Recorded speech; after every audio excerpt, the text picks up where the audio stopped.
Hello, I am Chris Meekiness fan, and welcome to the CRUBCAST, your weekly dose of controlled chaos in podcast form, where every week it gets worse, and that's the theme of today's episode, baby. Actually, no, it's about how to deal with everything getting worse. With me today, it's gotten so worse. Brody Rackrocks, I forgot to remove the Hollow Pen from Nintendo DS Classic Time Hollow from your avatar, so it just looks like depraved Mr. Incredible is taking a hit off the Benjamin. Allow me to fix that for you, good sir. Nico, how are you today also? I'm good. Is Time Hollow the game with Ethan Kairos? Oh shit. Hit protagonist with brown hair and blue eyes, status alive on the Time Hollow fandom wiki, Ethan Kairos? Yes. You got it without 20 guesses. Fantastic. If you're just tuning in, you're like, what the hell is going on here? And the answer is, we don't know. Well, at least this week it's not.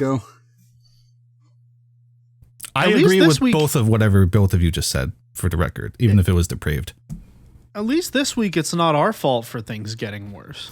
It could be, except I have a 0.0001% share in Xbox and PlayStation, so in a way I am partially responsible. That's a joke. I don't own stock in those companies. I gotta walk a tightrope here because we're not talking about the news. Yeah, but we kind of are, so I don't want to get into it. But I want to provide enough context so that if someone listens to this in a month or a year or 10 years for some reason, they're like, oh, this is when that happened, right? So the last few weeks of gaming news has been a lot of stuff piling up that makes people go, oh man, this hobby's a little cooked. Starts innocuous enough. You have GTA 6 without a physical disc. That's weird and kind of sends a foreboding wave out among people very invested in gaming. Then PlayStation is a literary device. Then PlayStation comes out and says, we're closing down the PS3 Vita store. Also, we're going all digital in our gaming future. And that's a very discordant set of news articles to send out on a random Tuesday morning or whenever it was.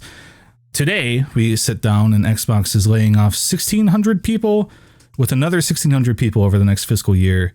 Cutting loose, I forget all the studios, like Double Fine, Compulsion. They're trying to find buyers for some. They have to work through EU laws because they're trying to cut off Arcane also and maybe set them independent instead of shut them down. You have crazy. Xbox CEO listen to Twitter, Asha Sharma lady being like, yeah, we want to hit 1 billion daily active users, which is lol. Everything's weird and everyone that is heavily invested in this hobby and keeps up with it is like, oh my God, this sucks. Is there a hobby in 5 years? What does any of this mean? Is it all going to burn? Should it burn? Gaming's cooked. Let's go outside. Maybe the theme of the episode... basically, right? The theme today might be a little bit touch grassy, and I think similar to this tightrope, there are people who will listen to this and go, yeah, of course, I'm already touching grass, bro. I play 1 hour of games a week, and I just happen to listen to you idiots for some reason. But then there are people who probably... line more up with me who very heavily invested, keep up with the news week to week, do more gaming than they should. I mean, look at me. I look like a gamer, so you get it. You know, I'm speaking real here, right? Who maybe just need you're that safe. You're insulated. You have all of retro achievements to play before you have to worry about any of this. That has nothing to do with anything I'm talking about, but it actually will soon, maybe. But I think sometimes you just need that little snap to be like, hey, your head's too deep in the sand. You're too in the thing, so to speak. You're a little too pull back to reality a little bit. And we're going to pull you back with us today and say what to do when your hobby's cooked and imploding instead of sitting there and watching the fire and breathing in all the fumes and going, oh my God, what's going to happen? I see this as a great, if I can keep soapboxing here and not letting you two speak, I see this as a great disrupt.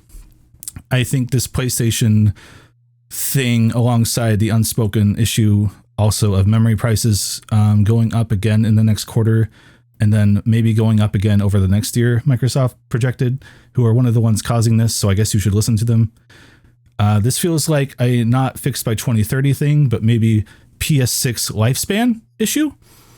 As in, if you don't like anything that's being talked about for the next month, this is probably your next console generation to look forward to. And I think if you've looked at that and weighed, do I want to buy a PlayStation 6 for $1,000 and then get maybe 1 or 2 exclusive games I care about a year? Maybe this is a good point to be like, you don't need to get a PS6. Your PS5 will probably get those games also based on this generation, just not as pretty. Worth keeping in mind. You don't need an Xbox. You don't need to be one of the 1 billion daily users. That will definitely happen. That's totally going to happen. It's a good time to maybe tackle that backlog of games you keep buying and never playing. You got maybe 8 years. Maybe you don't need a PS6. Maybe it's a good time to be like, I don't need to participate in the current moment zeitgeist that we kind of get conditioned into. Maybe not you so much, Nico. You're more normal than like a me or a Kevin or an M or sometimes Brody, right? Well, as of recently, I've been expanding, I would say. That's true. Nico's really getting into the hobby now, actually, just in time for it to implode. Never a better time to really get into games, quite frankly. No, I mean, I'll tell you what, dude. I got off the. Well, that was going to be one of my points, Chris. I don't want to distract from your soapbox. I'll yeah, I'm the only one allowed to talk this episode. I forgot to say. You may speak. No, you know what? I'm going to go get a bowl of crab stick, actually. Yeah. No. So, yeah, no, I think one of the freeing things about growing up has been expanding my horizons, and not being so locked in to one specific type, style, a genre, era of game, you know? Like, yeah, it's true that like older games kind of don't agree with me so much, but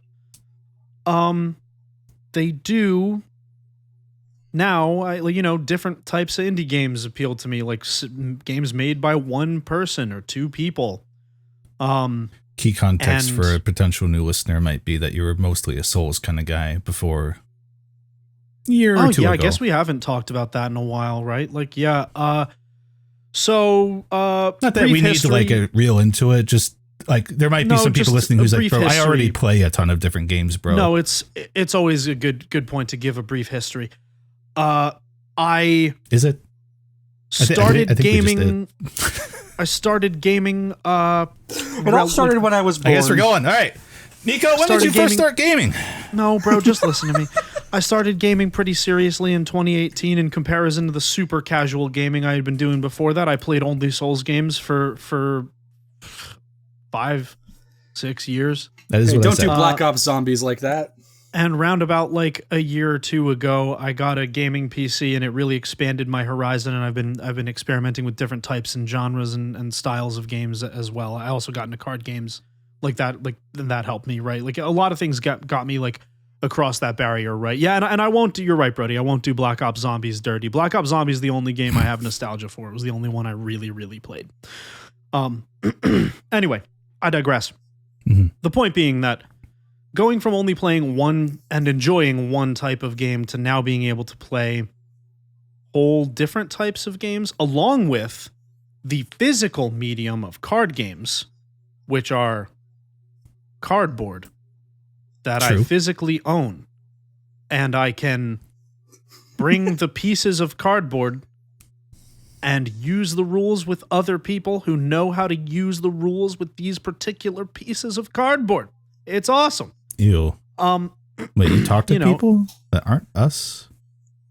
Well, good news. All the time. Because the TCG market being physical, of all great things, is a scalper's dream. I hear things are going pretty well in that hobby too, actually, now that you mention it. Believe it or not, Chris, I'm quite well liked outside of this group. No, I'm but anyway, not the point I was getting at, but okay, sure.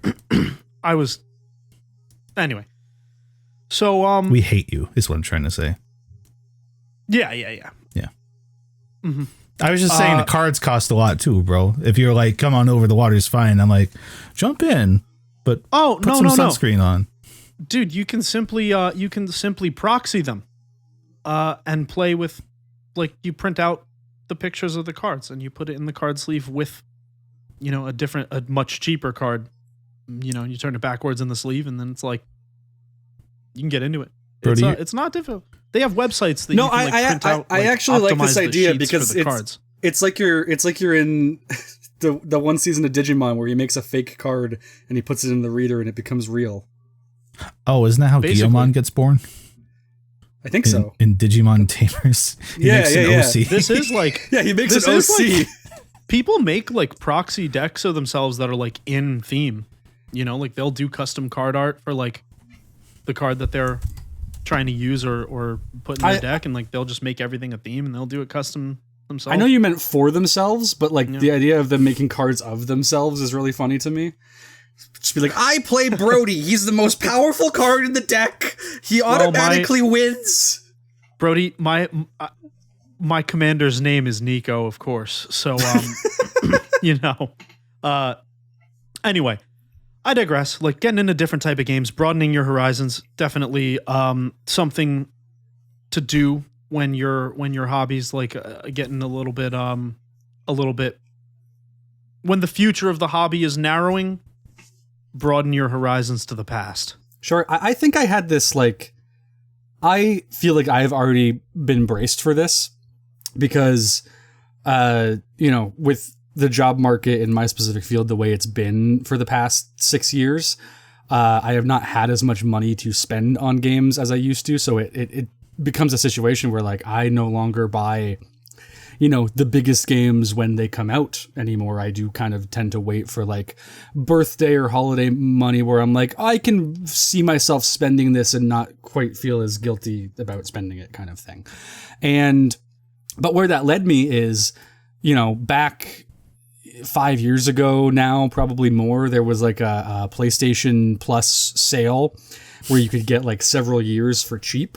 So I bought a bunch of years up front because I'm like, well, I'm going to use that. I'm going to need that. And then what ended up happening was they shut down PlayStation Now and basically merged it with PS Plus and grandfathered everyone who had both subscriptions into one subscription at the highest tier. So for like way cheaper than it would have cost, I got like 4 or 5 years of like the highest tier of the PlayStation Plus with the subscription model and everything. So your answer is to give PlayStation more money now. I see what you're saying. God, Traitor. no. But basically, what this allowed me to do, and I'm no stranger to indie games. I've been playing like a good amount of indie games since, you know, at least the PS3 era, and more as it's gone on.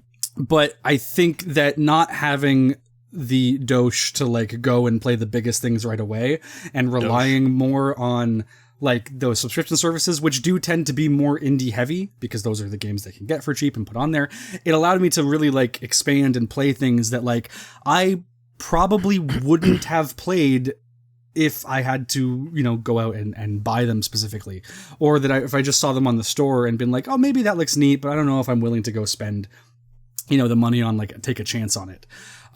But then in doing that and playing all of those games, it kind of opened my eyes to be like, okay, well, you know what? Maybe now I would go spend drop like a $20-$30 on like a game that I'm like, oh, maybe it'll be good. I don't know, versus, you know, a big AAA thing, because I also find that the homogenization of the AAA space has kind of made me bored with it already anyway, in so many ways. Sony in particular has kind of failed to capture my joy for at least most of this console generation, with a few exceptions, obviously, like Returnal, Ratchet and Clank and stuff. But I realized I was becoming a grumpy old man when I watched that State of Play a month ago or whatever, and watched like 8 minutes of that Wolverine footage and went, okay. I didn't feel anything, actually.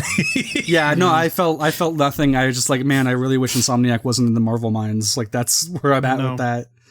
I mean, me too. I'm aligned, Brody, for what it's worth.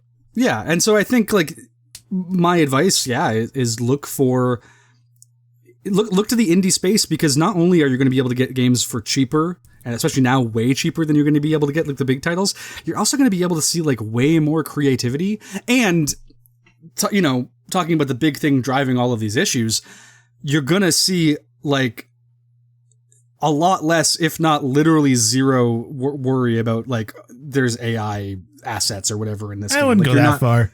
That's there's a lot of that. That might be a whole minefield. that exists, and obviously like the PlayStation Store is pretty bad for that with like regards to their curation. I go through those sales like every 2 weeks when they have a new sale, because they'll rotate the sales out on like a 2-week basis.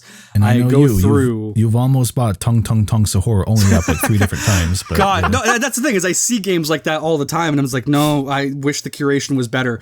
But if you can go to the spaces of like, I know, because indie games get big these days, right? Like it's not hidden gems so much anymore. You'll find those, but like something like a Slay the Spire 2 or a Outer Wilds, like people talk about these games. They get out there, and then from there you can niche down into like more of the spaces of like, okay, well, I liked Outer Wilds, so let me try Tunic, because people who say they like Outer Wilds say Tunic's good, and then I play Tunic and it's like, oh wow, that's the closest that a game has gotten to giving me like what I kind of got out of that. That's really cool. And then you say, oh, play Blueprints, it's kind of like that, but then it's also its own like different thing kind of still, and that doesn't give the same experience, but branching off from there and there. If you basically, what I'm saying is do your own curation, be your own curator. Don't rely solely on the curation. Don't rely on any curation of these storefronts, and don't solely rely on word of mouth. But word of mouth isn't bad. Like you can pretty reliably, play a game that people are talking about. They say this is good. Like I haven't played Expedition 33, but obviously like that's how that game got so huge so quickly. That's how that became Nico's favorite game. It is my favorite game. Yeah. And I think a lot of indie developers are realizing that they can price their games cheaper and they will get more sales from it. Yeah. Ironic, right? Because it's like I hated turn-based games, and that game is just so good. And the buzz around it, like it got to me because it got to the people whose opinions I trust, and then it made its way to me like through the just the ecosystem, and like I worry about that price point, Brody, because I was thinking about that a little in recent times. We played Mecha Chameleon, one of the biggest games of 2026, $6 game. And I was thinking about the Race to the Bottom App Store pricing on phones, and how like a $10 game on a phone, people will be like, ugh, just because it's like, well, it's got to be free, or $2 on phones was the prevailing sentiment there for a while. So it's a separate point for today, and we don't need to get into it. But I've had that thought as well, and been like, yeah. And then I went, I wonder. I mean, I've seen whole discussions about like people being like, oh, well, why should I buy your Metroidvania that's more than $20 when Hollow Knight exists? And I'm like, well, because I've played Hollow Knight. I like that. There's a whole video on it, and the thesis was because I've played Hollow Knight. I've already played that one. Give me more. Right. Dude, it kind of become like, sorry, I'll just tag this point along as well. It's like with something like that, right? It's like, do not bully me, as a nu metal fan, a lot of the nu metal bands like post 2005 were like no longer inspired by the genres that inspired nu metal, and were now inspired by nu metal bands. So it started like kind of feeding into itself and eating itself. It's like, oh, you want a band that sounds like Limp Bizkit?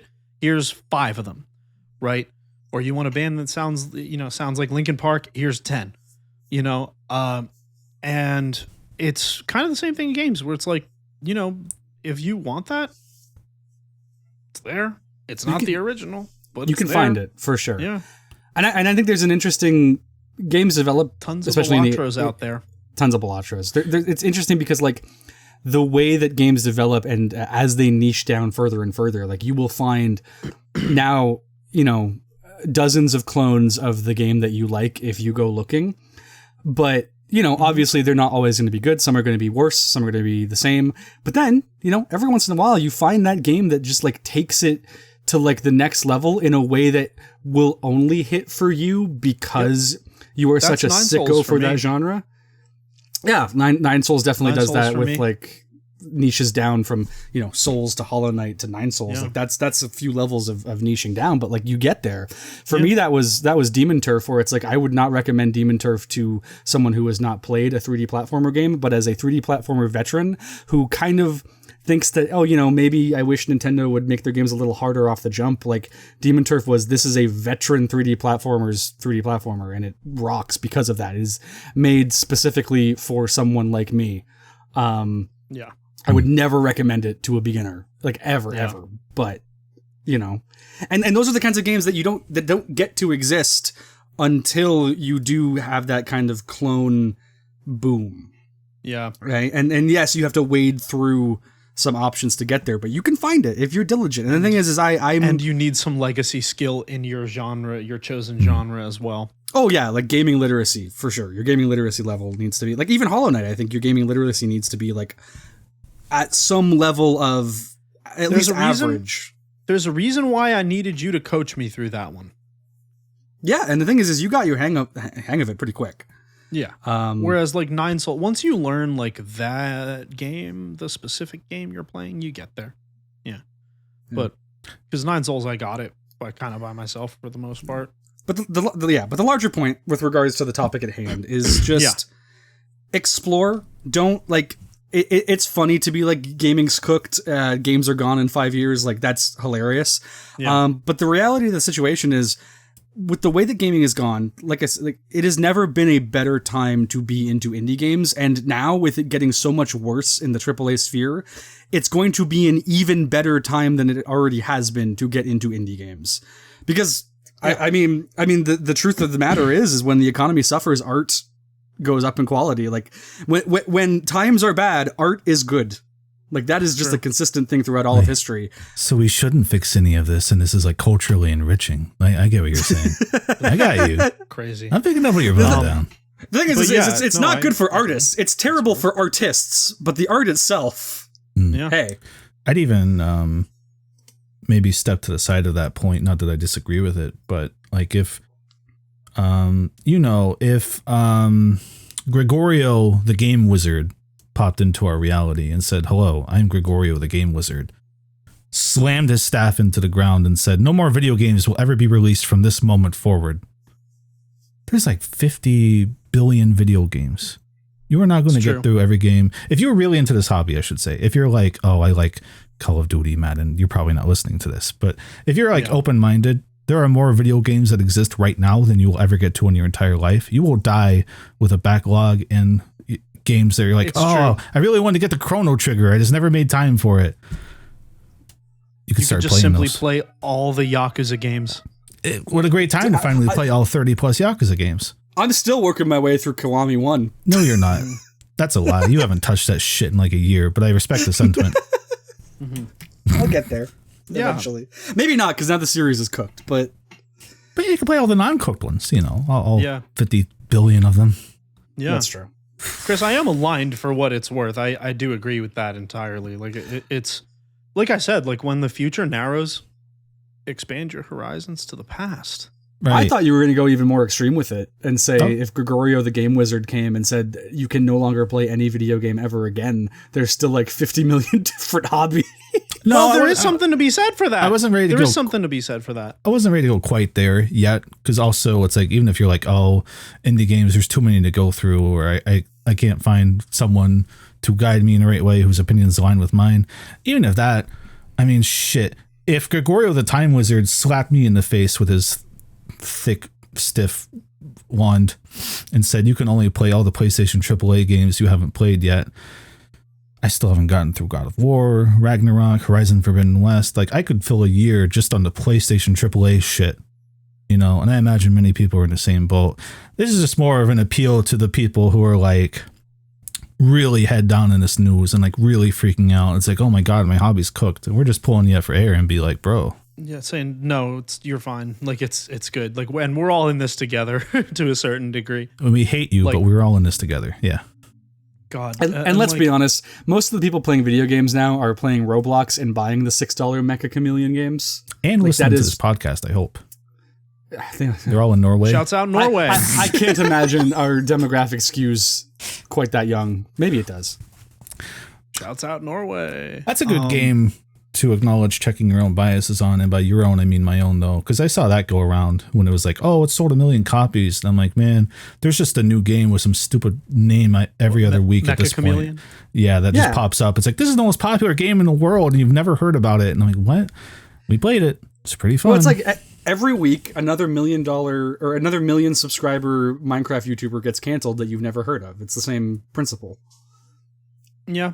Yeah. I mean, and I'll say this, like, I guess I heard about I heard about Mecha Chameleon like immediately, right? Because it's like that's like my type of thing. Like I like that type of game. I like to do that shit with the boys. Swear jar me. But you know, it's not cooked like that. Like I don't know. It's like, yeah, I guess it's cooked to the degree that like things are going to be expensive and like and things like that, but like they're not getting rid of all the existing games that are accessible. Like even if we just take the denominator of accessible games, like if you have a PlayStation, if you have a computer, it's like that list is still large. White. It's very bad sounding news for the small percent of things that it will apply to, right? If I checked out GTA 5 solely when it hit like $10 because I was like, you know, sometimes you just want to partake in the most popular, lavish, well-produced things. Like sometimes I'll put on a Justin Timberlake album just to be like, man, so much money went into this. I just want to know what that sounds like. For me, GTA 5 was like that, where it's like, what does infinite money get you, right? Someday I'll play Red Dead 2 just to be like, what does infinite money and crunching your employees for horse balls get you, right? There is definitely an argument to be made there. Yeah. That is very curious, Chris. Continue. Sorry. Yeah. So this news will impact future me in that very narrow thing of things this will impact in the long or short term, right? I can't go buy a cheap copy of GTA 6 because it'll only be digital only. And I can only get it through the PlayStation Store at a point. So maybe in 10 years it hits $20 and I'm like, finally, let's go. But I can't borrow a copy. It sucks for that instance. But I mean, for everything else, for everything behind us, like this is very big news, but there's still so much that it also doesn't impact at the same time that you could just go look at instead. Basically. So yeah. And then the Xbox stuff is separate. That's an unfortunate thing where thousands of people are losing their jobs, but who's using an Xbox anyway? Not to be mean, but yeah, I think I still that's pay where for Game Pass. I'll say that. That's where I'm at with it, is like, with regards to like the downsides of no physical media. Obviously it sucks for the, 70 million people who did buy a game on disc last year, right? That's still, it's a 10-15% or whatever it is, but that's still a significant amount of people. But where I take umbrage with it is not in the fact that I could not get a disc. It is that I know that it is a walled garden ecosystem that allows Sony or whoever is doing it to set whatever prices they want because they know that they don't have competition within that ecosystem, and prevent people from actually like playing the games in the way that they want to. Least of all from the fact that they can shut down the store. And obviously that's some of the news. We haven't even necessarily gotten to that, but obviously the PS3 store is finally, going down. There was the scare in like 2023 or whatever it was, and now it actually is going down. Not to be that guy, and I'm not saying I would apply to this, but that sure makes one potentially feel a lot less bad about just going to Google for all the games that aren't going to be available and won't be sold to anymore after that. Nico, why'd you say that? Well, that's illegal, yeah. bro. So there's that, but then with the PS3 specifically, emulation fronts have been advancing. They're always advancing, but it really comes down to a select few games.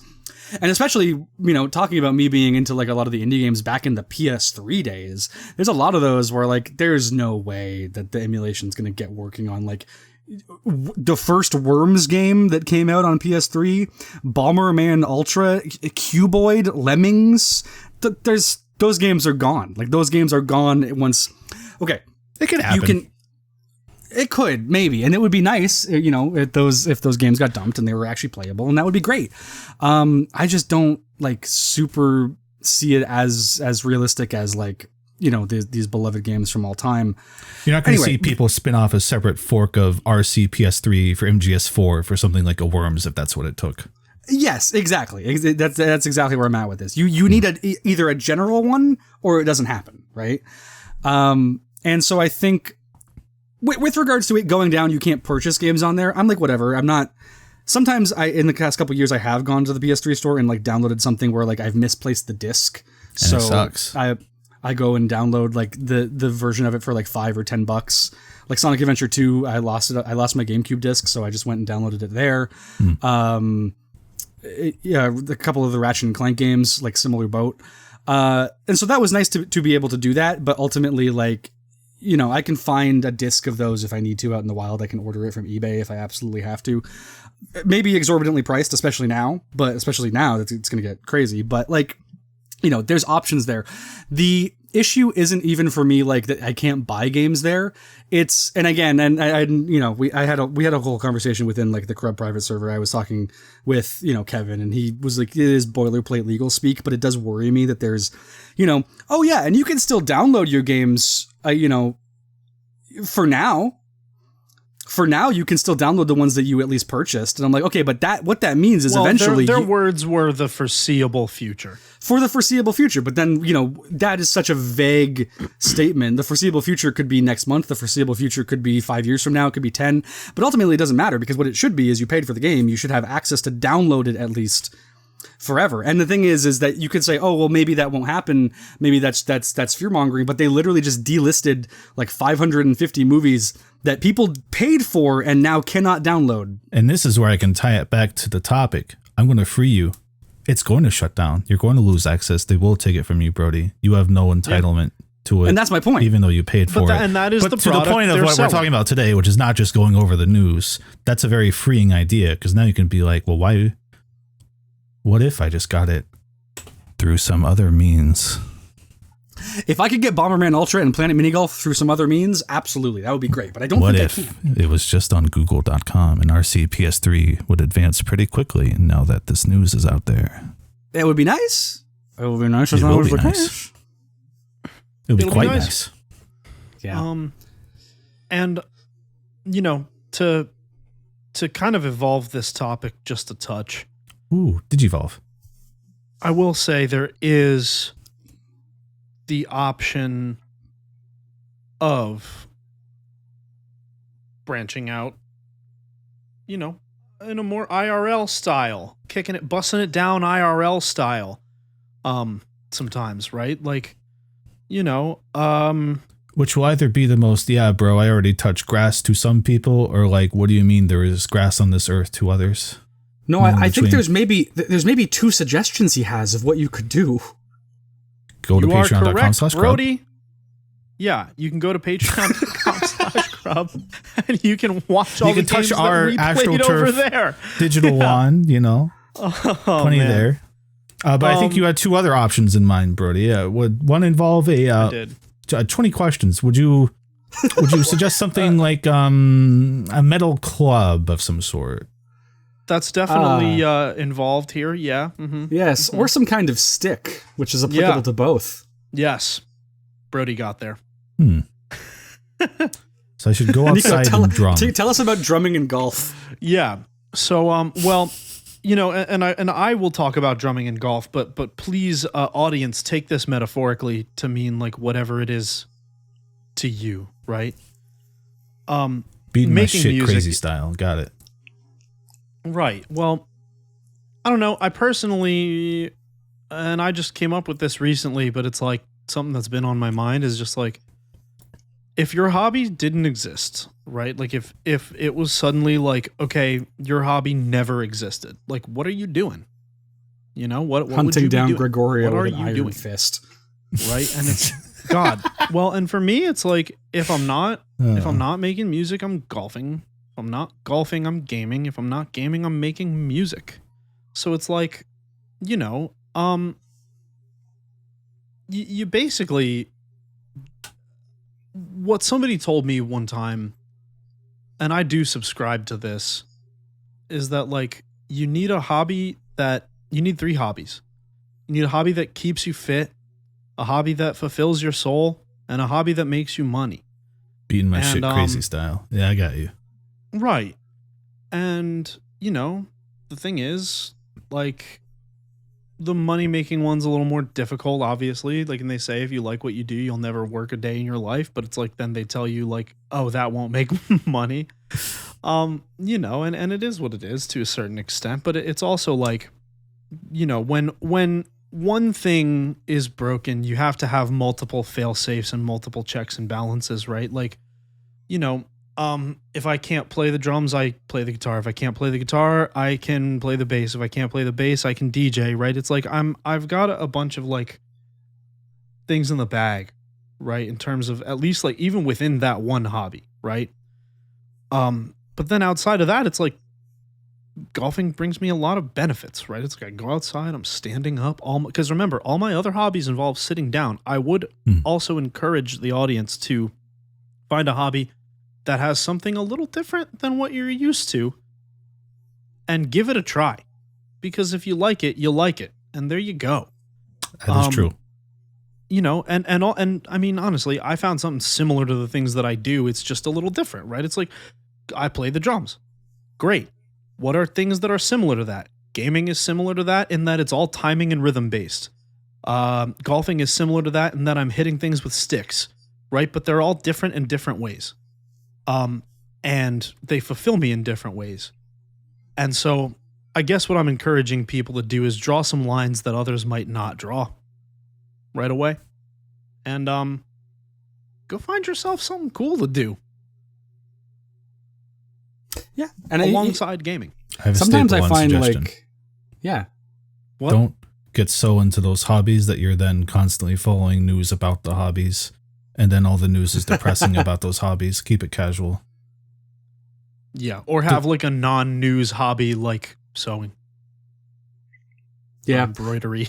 It can be drumming and golf and stuff too. Just don't start following like 50 golf influencers and hearing like, oh, the people that make all the golf clubs, every company's, you know, laying people off and they're treating their employees terribly. It's like, just golf. It is funny. Have a hobby where you can be an ostrich. It is funny. Yeah, like I don't get that side of like golf news, but I do get like the side of like the social media golf news that's like, which is another thing to avoid as well. Like just in like, reject all influencers except here's us. why you're swinging your club wrong. Influencers, it's like, well, we're here to start a conversation. You know, I think Brody, I had that again with I know I've complained about it on here like 4 months ago, but I literally had it again where I need to stop using TikTok. It was a workout guy and he's like, if you're doing hammer curls like this, you're doing it wrong. Here's what you need to do. And then he like barely adjusts his technique and all the comments are like, you're still doing it wrong. Swipe up. If you're doing your hammer curls like this is what you're doing wrong. And then he does it the way the other guy just said to not do it. Mm-hmm. So I throw my phone at the wall. And you know, deja vu, dude. I get this with golfing people all the time. Like people will be like, you know, you'll get to one and it'll be like, all right, so you want to set the K with your legs and then you're going to turn and it's going to be like all hips, all in the hips. And you want to think like, don't think about your wrists at all.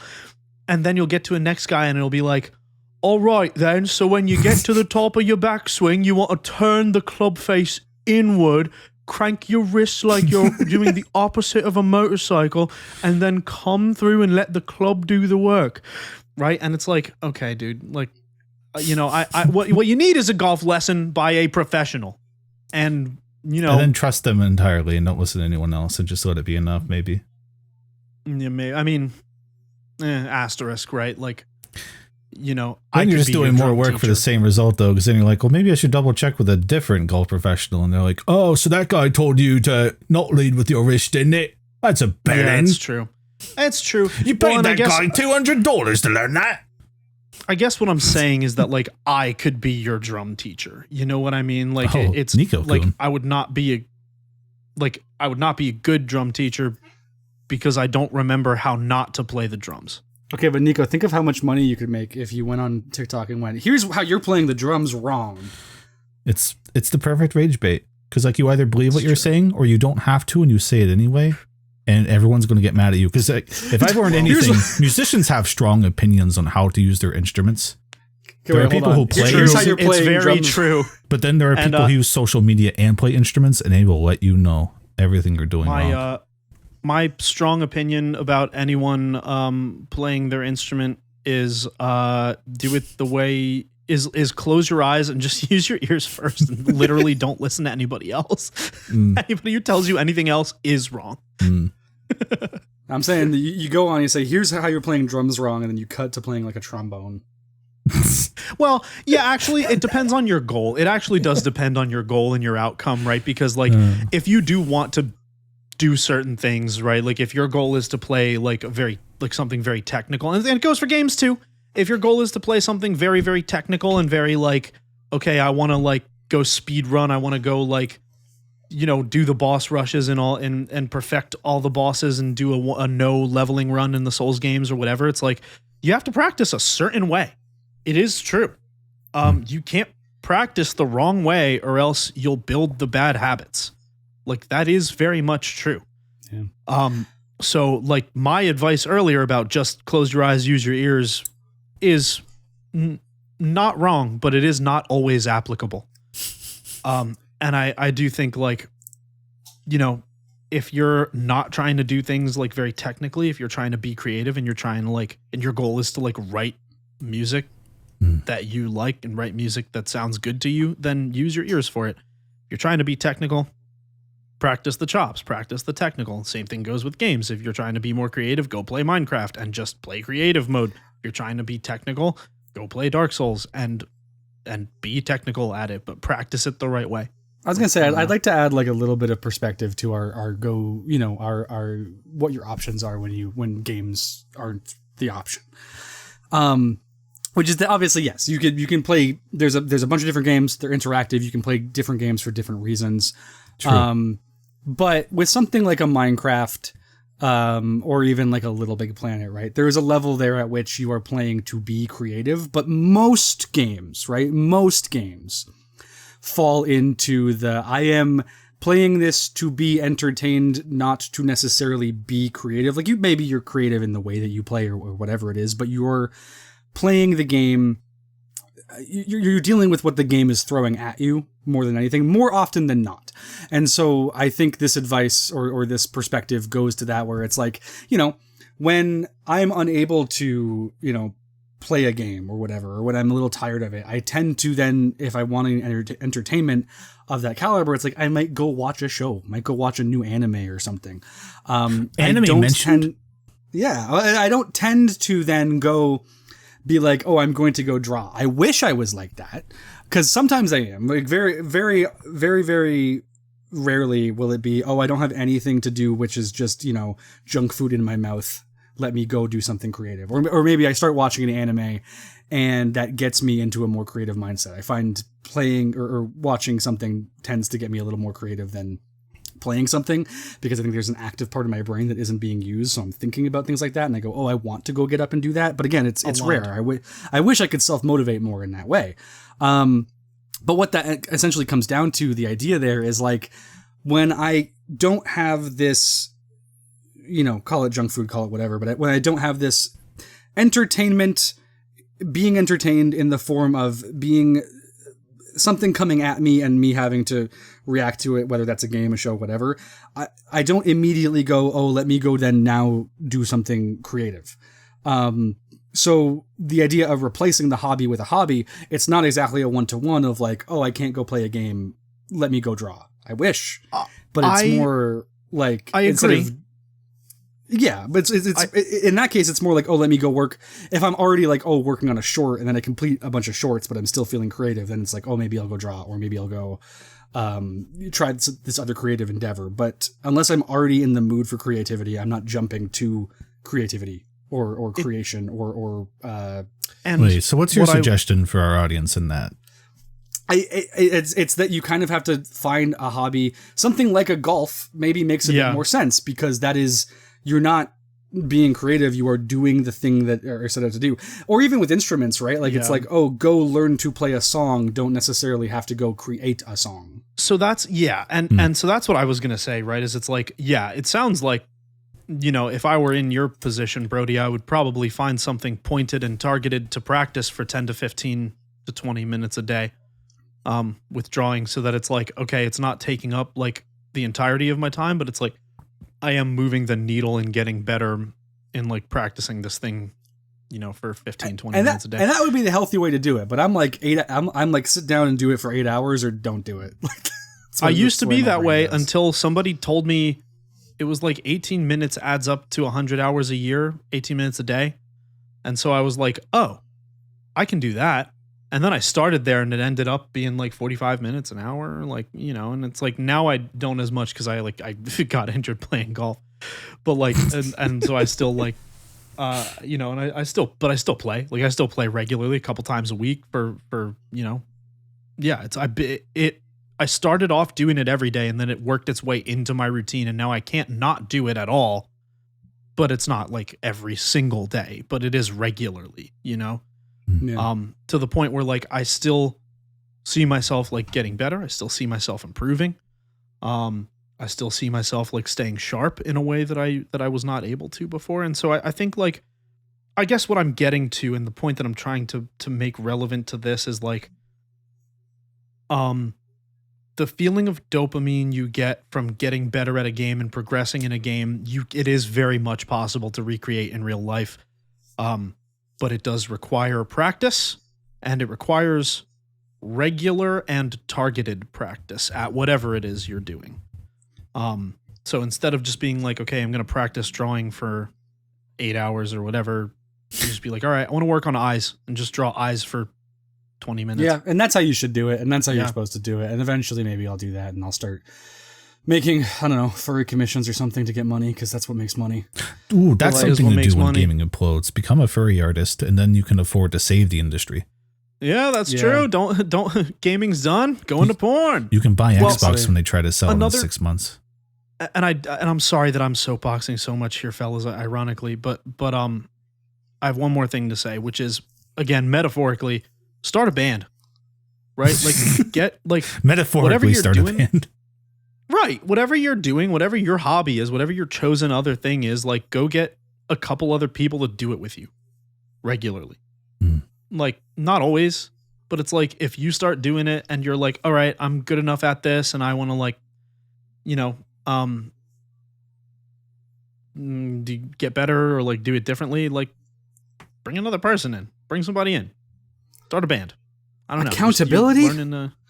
Learning to make a game, start a band, get another dev. There are other people around that'll be creative with you. And that way you're not like fronting all the load yourself. It's really been helping me actually. Mm-hmm. Yeah, I mean that's the thing is I think I was always better in terms of, I call it self-motivation, call it external, whatever it is, but like when I was in school or when I have a job, like I'm much more able to go and do those creative things because there is accountability on whatever level it is, there are deadlines. And if I don't have one, I'm just like, or I slack off and play games. Hell yeah, bro. I was that way until I started seeing myself make like market improvement on things. And then I was like, oh, that's my motivation. And I guess that's how I am in life in general, I suppose. It's like if I don't see myself getting better, I have no motivation to do whatever it is that I'm doing. But if I do see myself improving and getting better, I'll just like keep doing it like crack. I'm so bad at that because the way that I approach drawing is the most unhealthy way possible, which is that like because I draw so little nowadays compared to like how I used to, every time I go and sit down, I have to basically challenge myself to be like, okay, go make a full piece of art. It can't just be like a little sketch. You have to go make a full thing, and it has to be in some way, adding something to your skill set that you did not previously have, which is the worst way to do it because you're going to do it maybe once and then you're not going to really retain how you actually did it and not be able to do it again. Terrible way to do it. But it's like, okay, well, I draw the characters in 3/4 view. Let me try a more dynamic angle. And so I do the dynamic angle and then I do it and it looks great. And I'm never going to be able to recreate. Which goes back to our next suggestion. Don't put so much pressure and conditions on what you're doing for fun. It's true. It's just miserable. It is miserable. I've been running into the problem of like hitting a ceiling on what I'm doing. Oh, you're getting that would Vegeta. require, you're like too good at it, but you're not getting any better. That would require either a monetary investment or a significant lifestyle change to get better. Like DJing, for example, and scratching has been like my latest endeavor. And like, just because I already play the drums, I already do music, I have an ear for it. It's like I got, it was literally just like learning the technology and like learning some other kind of fundamental things. I'm not saying that I'm like an expert by any means, but I am saying that I have quickly outgrown the equipment that I got. But it's like because I got a cheaper piece of equipment because I was like, I don't even know if I'm going to like this. And now I really, really like it. But I hit like a ceiling for the equipment that I have, but not, not really, right? It's like, not really, but it's like the things I want to do. Like I want to learn to scratch. And so it's like, yeah, eventually gonna have to move to like vinyl or something like that, right? And like get real, like legit decks and not just like, platters and things like that. Who knows? So that's the issue that I've been running into. So your issue is you are in the midst of the perfect storm to break through that ceiling and then pass your equipment on to someone else and make them get into it with you is what I'm hearing. Reframe. Ooh, Chris, that is Nico doing a Cars 3 would be crazy. Nico doing a Cars 3, right? The young, spunky, younger Nico. Tight, actually. Yeah, I was going to say yellow car, but I don't think Nico could teach a yellow car how to DJ. I just don't remember her name. I think you gave me a good birthday gift idea for a specific person, actually. Brody. Chris, you're getting a drum set. Oh man. Yeah, that's all I had to say. I'm sorry. That's like that was used. That was the entirety of my soapbox. Get out there, do things, make some friends, play Magic. Point being, whether you want to still be playing games, you got options. And if you're like, hey, maybe I'm not feeling games, you got options. You don't got to be a doomer, And I get it. Sometimes it's fun. Sometimes it's fun to be a doomer. And sports are games, but IRL. That is true. Ew. Yeah, don't play sports. That's ridiculous. Yeah, but nerd shit. Put it out there. Get in the DraftKings, blow all your money, but don't actually play sports. Okay, now I know not that one. I know bulls who lay down their game on the pickleball court.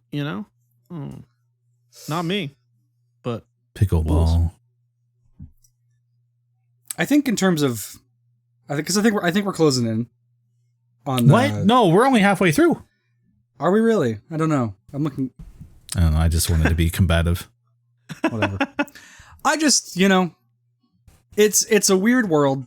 There's weird moves being made on all ends. We talked a little bit about the Xbox stuff. We talked a little bit about the PlayStation stuff. Nintendo's doing their own thing. Obviously, they're raised prices, and I was never planning on even getting a Nintendo Switch 2 until my wife just got like completely Pocopia pilled and she bought one. So it's like, okay, like I guess I'll play those games now because I wasn't gonna get one. I'm probably not gonna get a PS6, like, which is crazy for me to say. Like I didn't think I would get to the point of saying something like that. But I knew I would. I just didn't think it'd be this early. It's just like honestly, more so than anything, more so than any of the recent news, it is the pricing. Because that thing's going to be $1,500 and there's just no way. I have a rule. I have a rule with myself when it comes to getting a new console, which is there needs to at least be enough games that are announced, if not out, that I could, not that I would at that moment, but that I could theoretically drop double the price of the console. So in the sense of like, I could spend as much on games as I could on the console. So for like a Nintendo Switch, when it was $400 and the games were like $60, I needed like, however many games that is, like 5, 6, 7, I don't know, whatever games. I think it's like 8-ish, 7, 8. I don't know math, but yeah, 7 or 8 games. It's a good amount of games, and they didn't have that right away, right? Even announced, but like within a year they did. So I was like, oh, cool, okay, cool. Let me go get that now, because now there's enough coming that I know that there's enough to play on this. There's no world where I am spending $1,500 to play a Spider-Man 3 game that I'm not gonna like that much. This one could be really good though, man. Yeah, I like Spider-Man 1. Yeah, Spider-Man 1 and 2, pretty good. But yeah, good. I would not pay $1,500 to play 3. I'm not that in the sauce. I will say I fall victim to when everybody gets one, I need one to like do the thing with the people I like. FOMO. Mm-hmm. Yeah. That's what I was getting at with the start. It's like you don't always have to be part of the conversation. Sometimes you can just strike out on your own and say, yo, have you heard of Ethan Kairos from Nintendo DS Konami Classic Time Hollow? He has the Hollow Pen. And sometimes you're just in your own little world. Famous, as you know. Everybody knows Ethan Kairos. First thing off anyone's tongue when they wake up in the morning. What's Ethan Kairos' status on the Time Hollow fandom wiki? My cynical thought related to what you were saying, Brody, was like, man, I maintain a maybe naive belief that kind of like how most PS5 games went to PS4, a lot of PS6 games are probably going to go to PS5. But as I've been scrolling through my feeds and seeing everyone mad about the PlayStation stuff, I've been keeping a mental count. I'm like, which one of you is going to fold the second they're like Astrobot 2 is PS6 exclusive? I'm going to see at least a few like, oh, can't believe I'm dropping $1,500 for a PS6, but it's the cute little boy. It's that small boy Astro, that small bean. And I'm not saying I would never, but I'm keeping a mental inventory of how many people are extremely upset about this news who are then going to fold for that little. I just can't imagine Astrobot's pretty buying good, a console for a single game. Like I've certainly wanted a console for a single game, but I cannot imagine buying a console for a single game. You know what I mean? I don't even think I'd cave out for Bloodborne at that price. I honestly, I've almost, I know what it's like to want a console for a game that is not announced, does not exist, and will not exist, because I was super excited for Jak 4 on PS3. Animal Crossing 2 was mine for a long time. Yeah. But it's just like... It's true. Do be like that. Don't it? It's...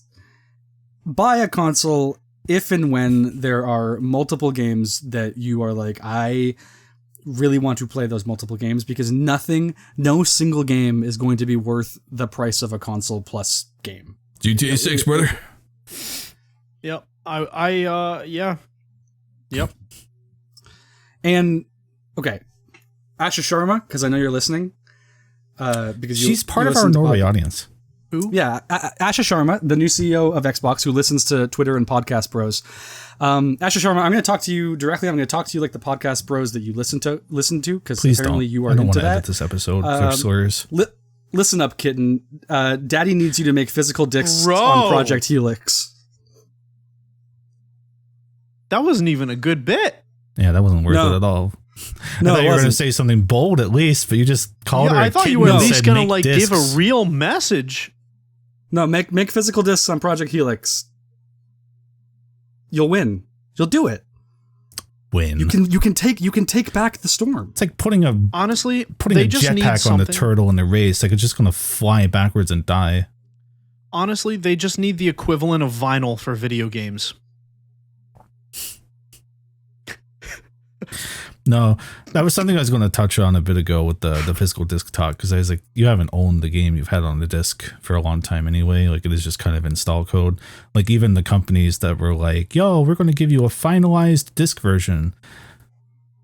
This was out of their control, but my Streets of Rage 4 copy from Limited Run is not complete because they released DLC and patches for that game. So even in like some of the best case scenarios, you don't own that game on a disc to have forever. But it might save Xbox. It might be the silver bullet to get them out of the hole. If you listen to the podcast, they're not going to do it. Like they're not going to do it. They're going to, because they. I was going to say if they wanted to keep Xbox going, but I don't know that they want to.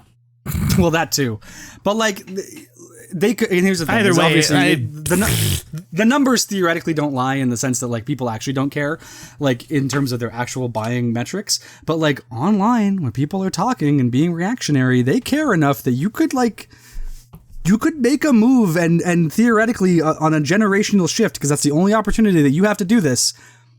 Be like the good guy and get those people to be in your ecosystem for an entire generation at least before you then also. I would say your point falls apart, because everything you said about the PS5, now imagine trying to apply that to Xbox. And I know I'm being mean to Xbox here today, but I'm looking at you specifically, Brody. I'm like, what? and I'm asking rhetorically, I don't want an actual answer because that would demean my point and make me look worse. But what does Xbox have that would make you go, oh, I'm going over there? Because like you at least are more inclined to things like PlayStation has. Xbox has the hypothetical Banjo they're never going to make, the hypothetical Spyro that's already coming out. Granted, Crash. Like Spyro. For a Brody, what is Xbox? If and then think about the average human being who already passed on the last 8 years of Xbox. Like it's cooked. It's cooked. No, if they were able to actually release games, like if they weren't been being releasing stupid with games Arcane. is the thing. Sorry, well, yeah, but then they put. I mean, you play them. That's the thing is I can play them. I can go and play those on PC if I really want to. If I want to go, or they do, you know, whatever it is. But I don't have. But you don't play them on PC. I bought. I did buy an Xbox game recently, but name the one game you've bought in the last 5 years. If you're going in on this point, I'm going toe to toe with you. You like the idea of this. You're not a real Xbox fan. You're not a real Xbox bro. You just like the idea of being an Xbox bro. Brody just shifts to Gears 5 and becomes a Gears bro. No, actually, that is one of them. That is what Gears 4 and 5, and then obviously Sunset Overdrive. I'm interested in the new Fable. That was an Xbox One game from 12 years ago, Brody. I'm interested in the new Fable, the Obsidian games. When if they ever drop in price on PlayStation, like I'll get them there. Right, but then we're back to: are you going to spend $900 on an Xbox Series X or $1,200, then convert these to Canadian for the Xbox Helix? Well, yeah. I mean that's ultimately the thing. But that's the thing is I'm not the target of the point I'm making anyway, because I'm not a physical buyer. I just think the target of your point is like such a sliver of people where I'm like, okay, let's not be hasty here. It's a sliver of people in actuality, but I'm talking about like online reactionary content that can end up shifting the tides. Which is an even smaller sliver. Because like if this was like 2014, it's like, oh, it's $400 or $500, and Xbox just released the here's how you play games on Xbox Helix video that shipped the things for PS4, of course. But people can't afford groceries, people can't find jobs, people make money by making podcast videos for Asha Sharma on YouTube now, and that's the only stable income they have. I mean, and that was all. I just wanted to talk to Asha Sharma specifically, and I was like, "What do I have to say?" Listen. And you squandered your opportunity, Brody. She's going to listen to me. Brody. We were ready for you to say something impactful and then turn it into a short and have it blow up. But you straight up just said no to that. Some people don't have the sauce, Like if Brody came out here and said Mario 64 isn't a good video game, that's clip farming. We can use that. Asha Sharma, I need you to listen to me right now. Let me do that again. Clip farm.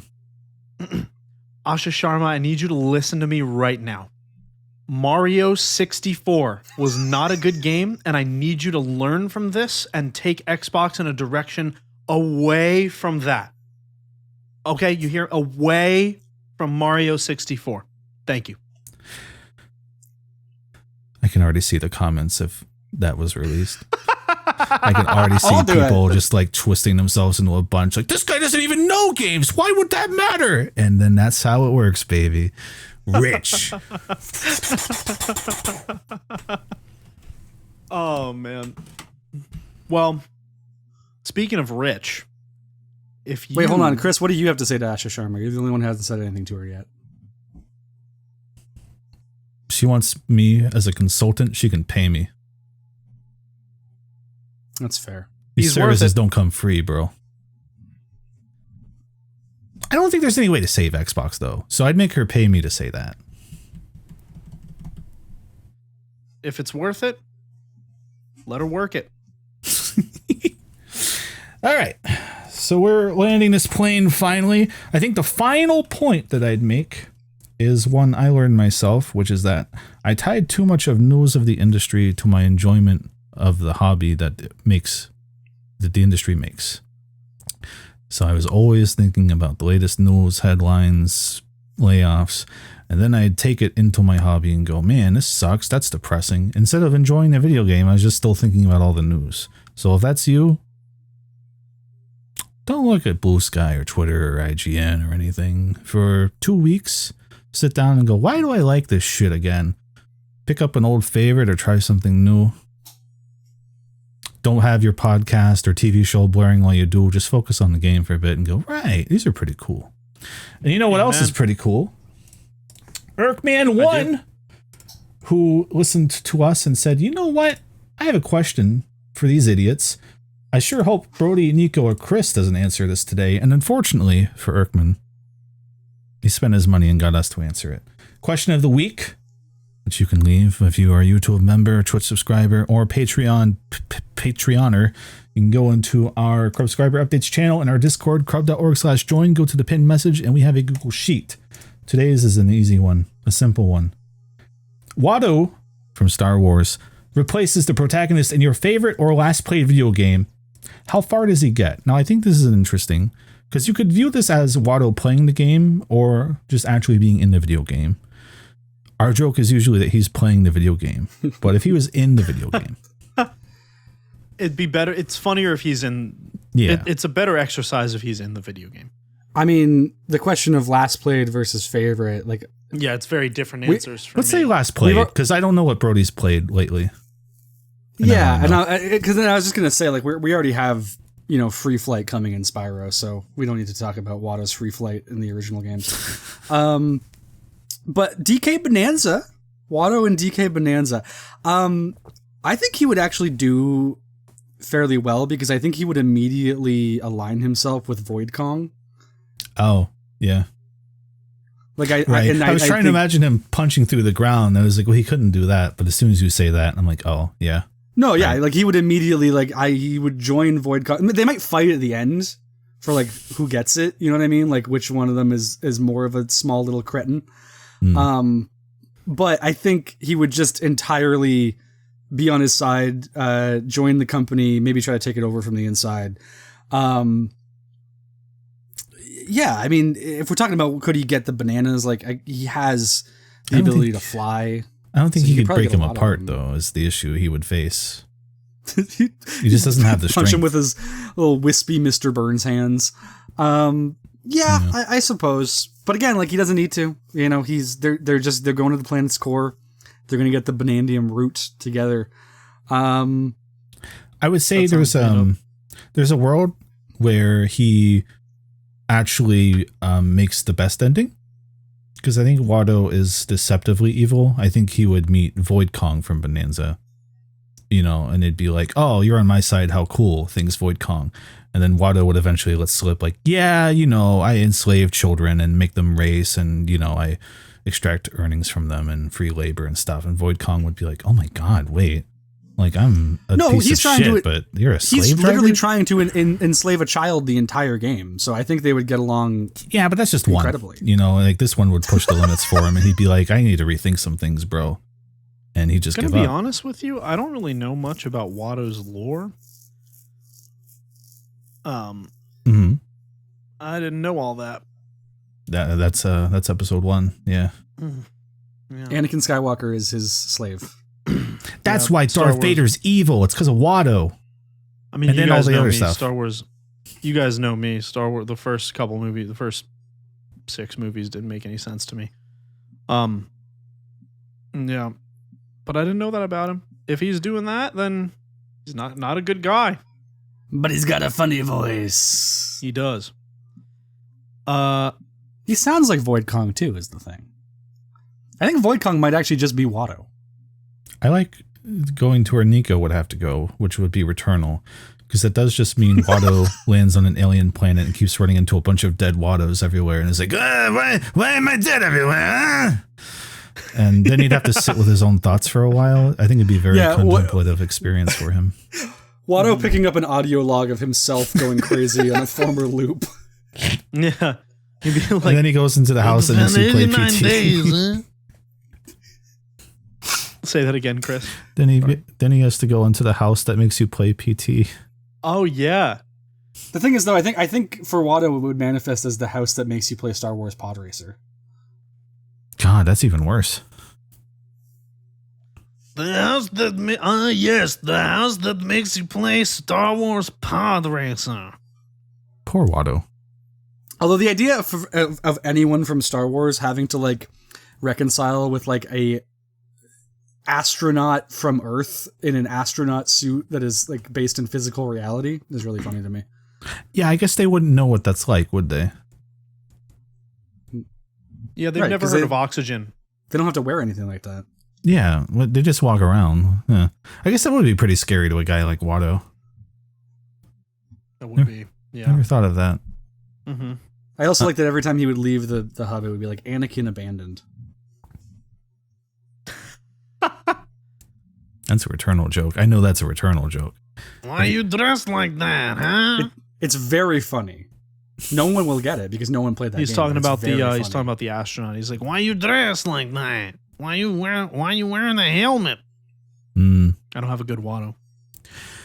If he was in mine, he would be in hit Konami Nintendo DS Classic Time Hollow, where he would take the spot of Ethan Kairos. See, I mentioned it at the start for a reason. I had to let people know, right? But they would be about Watto trying to save his parents by traveling through time with the Hollow Pen, which is where you draw a circle on a touchscreen and travel through time, if you didn't know. So Watto going to save his dead parents with the help of his uncle, while everyone he knows dies around him because someone is working against him, and he has to find out who.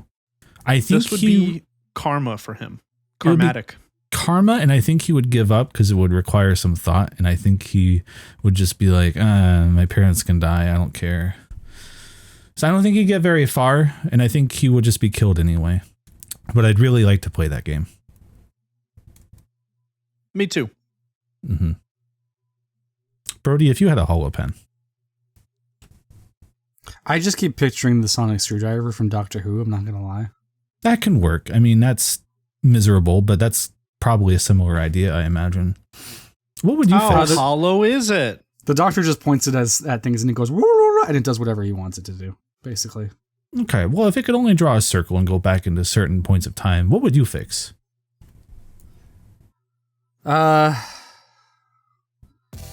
Asha Sharma, listen.